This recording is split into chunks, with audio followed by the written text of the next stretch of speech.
창밖으로는 봄비가 내리고 있었다. 잔잔한 물소리 속에서 윤희는 먼지를 털어낸 책장을 정리하고 있었다.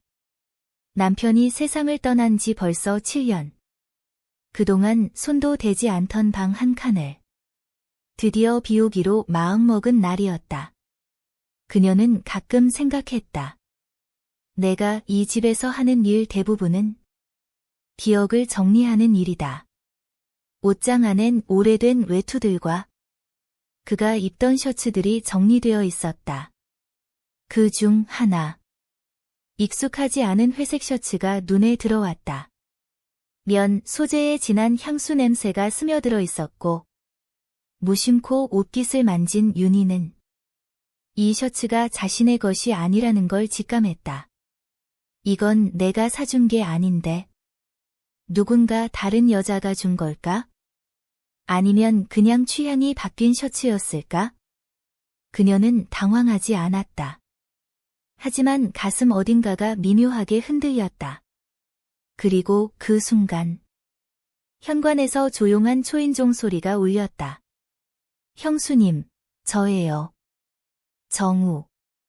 문을 열자. 젖은 머리칼에 운동화까지 흠뻑 젖은 정우가 서 있었다. 윤희는 당황한 듯 말했다. 비 오는데. 왜 그냥 와? 말씀드렸잖아요. 오늘 이삿짐 정리 도와드린다고. 그는 형보다 15살이나 어린 조용하고도 따뜻한 눈빛의 남자였다. 형이 생전에 자주 어린애라고 불렀지만 그의 키는 컸고 말투는 묵직했으며 언제부턴가 남자로 느껴지는 순간이 있었다. 정우는 안으로 들어오며 물었다. 뭐부터 할까요? 윤희는 무심코 셔츠를 가리켰다. 이 셔츠. 형이 입던 거 기억나? 정우는 다가와 셔츠를 만졌다. 그리고 눈썹을 찌푸렸다. 이건 형 거 아닌데요. 그치? 그럼 누구 거야? 정우는 잠시 망설이다 말했다. 기억이 가물가물한데. 아마 대학 시절 친구 옷일 거예요. 형이 한 번 입고 안 돌려준 거. 형수님이랑 결혼 전 얘기니까요. 그 말에 윤희는 조용히 고개를 끄덕였다. 하지만 셔츠를 보며 자신도 모르게 생각했다. 왜? 나는 이 옷을 이제야 보게 된 걸까? 정리는 계속됐다.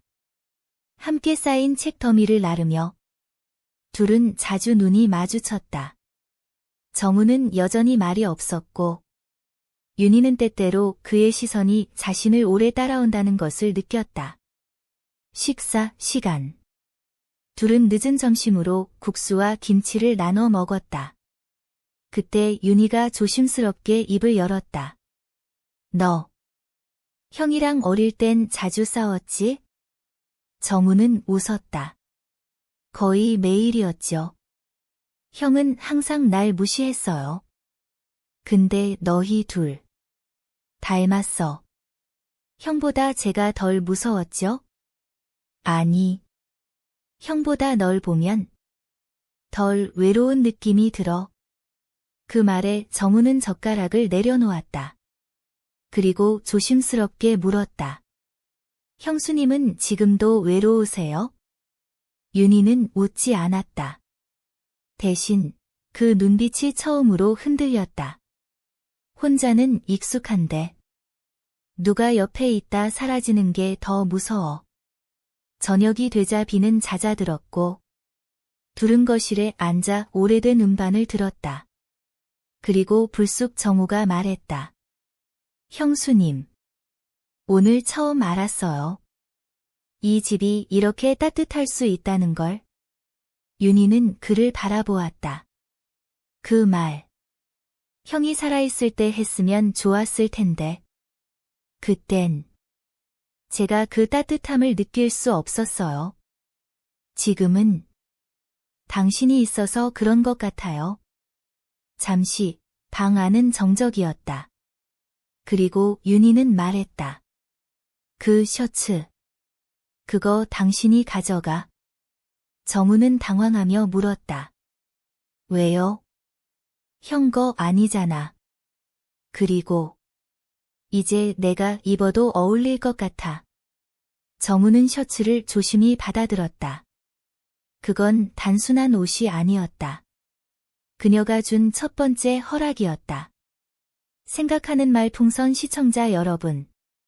버려야 할 옷 속에서 새로운 감정을 입게 된다면 그건 추억일까요? 혹은 마음이 말하는 신호일까요? 확성기 이야기가 마음에 닿았다면 좋아요, 붉은 심장, 댓글 필기, 구독 플러스 알림 설정 알람 눌러주세요. 다음 장면에선 비 오는 밤과 멈춰버린 선의 흔들림이 시작되어 정우는 셔츠를 들고 방으로 들어갔다. 방 안엔 조용한 어둠이 내려앉아 있었고 그는 가만히 셔츠를 펼쳤다. 옷기대는 여전히 묘한 향이 남아 있었다. 형의 것이 아니란 걸 알고 있었지만 이 옷에는 여전히 그 집의 시간이 스며들어 있었다. 정우는 셔츠를 입어보았다. 살짝 낡았지만 사이즈는 잘 맞았다. 거울 속엔 이상할 만큼 어른스러운 자신의 모습이 비쳤다. 그는 생각했다. 이 집에서 이제 내가 입는 옷은 단지 물건이 아니라 역할이 될지도 몰라. 거실에선 윤희가 혼자 앉아 있었다. 그녀는 작은 찻잔을 손에 들고 무릎 위에 형의 낡은 스웨터를 덮고 있었다. 정우가 조심스레 다가가자 그녀는 조용히 말했다. 잘 어울리네. 입어봤어요. 진짜 형 거 아니라서 다행이에요. 윤희는 고개를 끄덕였다. 이상하지. 누군가의 셔츠 하나로 이렇게 말이 많아질 줄은 몰랐어. 정우는 앉으며 물었다. 형수님은 이 집에서 가장 많이 기억나는 순간이 언제예요? 윤희는 잠시 생각하다 말했다. 겨울밤. 눈 오던 날. 형은 출장을 가고 없었고 나 혼자 이 거실에서 음악 틀고 잤지. 혼자 있었는데도 기억에 남아요. 그때 처음으로 편하게 숨 쉴 수 있었거든. 그 말은 가볍지 않았다. 형이 없는 집이 오히려 편안했던 기억. 그건 외로움의 고백이자 지금 이 순간 정우와 함께 있는 이 밤에 대한 반사였다. 비는 그쳤지만 밤 공기는 차가웠다. 둘은 함께 마당으로 나왔다. 고요한 공기, 젖은 나무 향기, 그리고 조용한 숨결. 정우가 말했다. 이 집에 있을수록 형보다는 형수님이 더 많이 생각나요. 윤희는 멈춰 섰다. 그 말, 위험하단 거 알아? 알아요. 그래서 더 이상 숨기고 싶지 않아요. 정우야. 제가 어릴 땐 형수님은 형의 사람이었어요. 늘 그렇게 느꼈고 그래서 거리를 뒀어요. 지금은 형이 떠난 자리에서 당신이 너무 조용히 살아가고 있어서 그게 더 마음에 걸려요. 윤희는 말없이 정우를 바라보았다. 그리고 조심스럽게 물었다. 지금 내가 허락한다면 당신은 나와 함께 할 수 있어? 정우는 대답 대신 살짝 고개를 끄덕였다. 그리고 낮게 속삭였다. 허락이 아니라 당신의 선택이 필요해요. 그 순간 둘 사이의 거리감이 무너졌다. 그건 단순한 육체적 접근이 아니라 조심스럽게 건너온 감정의 다리 위에서 처음 만나는 장면이었다. 그날 밤, 윤희는 조용히 자신의 방 창문을 열었다. 바람이 들어왔고 멀리서 셔츠 입은 정우의 모습이 마당을 걷는 게 보였다. 그녀는 속으로 물었다. 이건 죄일까? 아니면 마침내 나도 누군가의 마음 안에 들어가도 된다는 뜻일까? 그녀는 창문을 닫지 않았다. 그건 처음으로 외부를 향해 열린 감정의 문이었다. 생각하는 말풍선 시청자 여러분. 때론 낯선 셔츠 한 장이 지금까지 묻어둔 진심을 꺼내는 열쇠가 됩니다. 당신이라면 그 셔츠를 입고 어떤 감정을 마주하시겠습니까? 새벽. 집안은 조용했다. 윤희는 거실 소파에 앉아 있었다. 손에는 정우가 입고 있던 셔츠가 걸쳐져 있었다. 그녀는 그 셔츠의 온기를 느끼며 속으로 생각했다. 이 옷. 이젠 정우의 냄새가 배었네. 그리고 그 순간 뒤에서 발소리가 들렸다. 정우였다. 그도 잠이 들지 못한 얼굴이었다. 형수님. 아니, 윤희 씨. 윤희는 고개를 돌렸다. 그리고 조용히 물었다. 못 잤어? 생각이 많아서요. 내가 여기 있어도 되는 건지 계속 물어봤어요. 대답은 나왔어? 당신이 원한다면 계속 여기에 있고 싶어요. 정우는 조심스럽게 다가와 윤희의 앞에 앉았다. 두 사람의 사이엔 아무런 말이 없었지만 공기 속에 감정이 가득 차 있었다. 그리고 그녀가 먼저 손을 뻗었다. 정우의 손등을 덮으며 그녀는 아주 작게 말했다. 오늘 밤 같이 있어줄래? 그들은 같은 방에 있었다. 불은 꺼져 있었고 오직 창밖의 빛만이 조용히 비추고 있었다. 그녀는 침대 가장자리에 앉아 있었다. 정우는 문 쪽에 서 있었다. 서로 아무 말 없이 시간을 보냈고 서서히 정우가 다가왔다. 그녀는 시선을 내리지도 피하지도 않았다. 그리고 조용히 속삭였다. 나는 이게 마지막일지 몰라도 지금은 그저 사람이 되고 싶어. 누군가의 여자로. 정우는 천천히 손을 뻗어 그녀의 뺨을 감쌌다. 그리고 속삭였다. 형수님이 아니에요. 지금 당신은 오직 윤희 씨예요. 그 밤 그들은 조용히 그리고 아주 조심스럽게 서로의 외로움 속으로 들어갔다. 다음 날 아침 햇살이 커튼 사이로 스며들었다. 윤희는 먼저 눈을 떴다. 옆에는 아직 잠든 정우가 조용히 숨쉬고 있었다. 그녀는 한참을 그를 바라보다가 천천히 자리에서 일어났다. 그리고 주방에서 차를 준비하고 있었다. 그때 문이 울렸다. 띠링. 그녀는 당황한 얼굴로 문 앞으로 다가갔다. 누구지? 문을 열자 중년의 여자가 서 있었다. 정우와 형의 고모였다. 그리고 그녀는 윤희를 보며 말했다.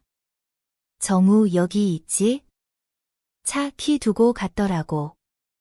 윤희는 한순간 아무 말도 할 수 없었다. 그리고 뒤에서 발소리가 들렸다. 정우가 셔츠를 걸친 채 나왔다. 고모는 놀란 표정으로 두 사람을 번갈아 쳐다보았다. 둘이 같이 있었니? 윤희는 숨을 삼키며 말했다. 우린 아직 아무 대답도 하지 않았어요. 고모는 조용히 고개를 저었다. 넌 내 형이 남긴 걸 이렇게 쉽게 넘길 수 있니? 정우는 조용히 고모를 바라보았다. 형이 남긴 게 뭔데요? 외로움인가요? 침묵인가요? 아니면 형수가 평생 혼자 지내야 하는 거요? 고모는 당황한 듯 입을 다물었다. 그리고 말했다. 너희 생각 잘해. 세상은 그렇게 쉽게 넘어가 주지 않아. 그녀가 돌아간 뒤 윤희는 말없이 주방으로 돌아왔다. 정우는 그녀의 등을 바라보다가 물었다. 후회하세요? 윤희는 한참을 침묵하다가 대답했다. 아니, 단 하루라도 사람이 된 기분이었거든. 근데 우린 이제 선택해야 할지도 모르겠네. 생각하는 말풍선 시청자 여러분. 그 밤은 죄였을까요? 아니면 사람으로서의 권리였을까요? 당신이라면 과거의 시선과 자신의 감정 사이에서 무엇을 택하시겠습니까? 며칠 뒤 윤희는 집안 곳곳을 정리하고 있었다. 사진 액자, 형의 책들, 그의 손때가 묻은 오래된 찻잔까지.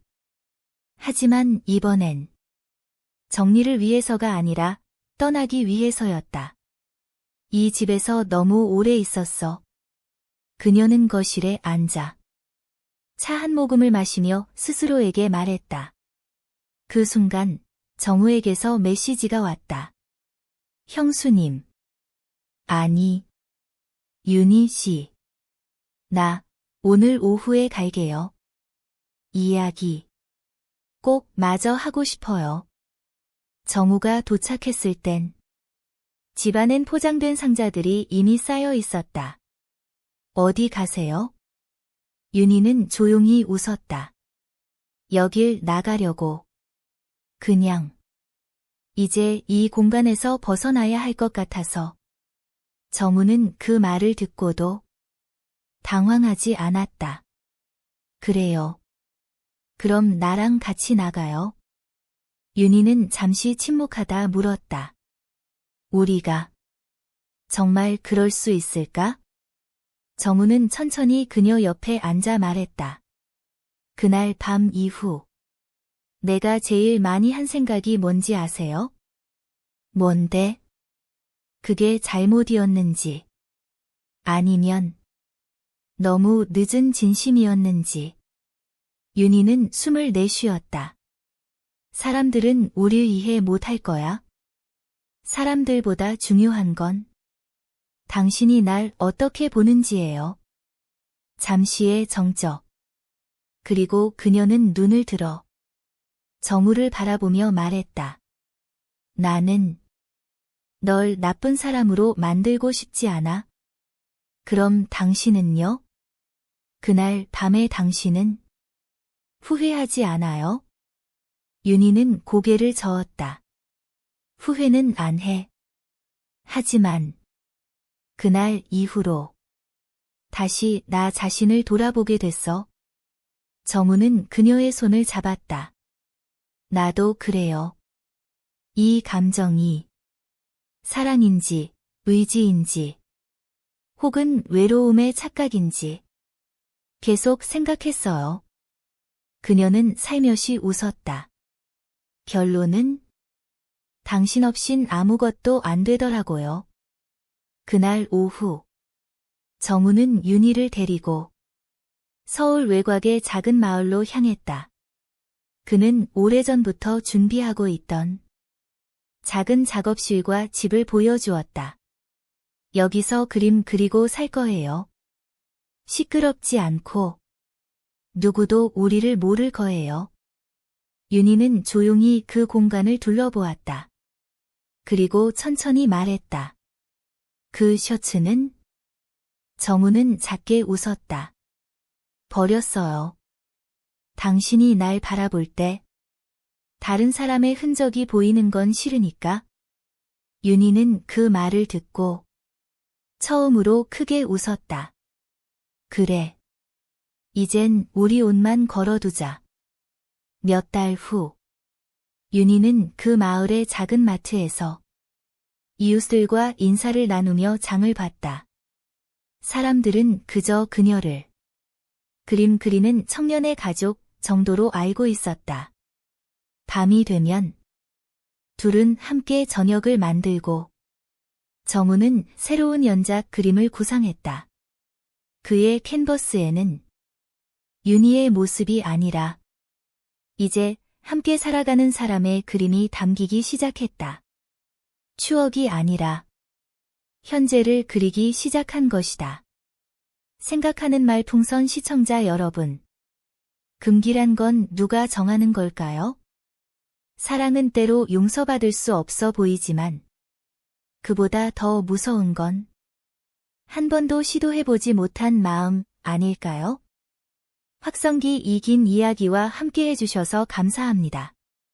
감동이 있었다면 좋아요, 붉은 심장, 댓글 필기, 구독 플러스 알림 설정 알람 꼭 눌러주세요.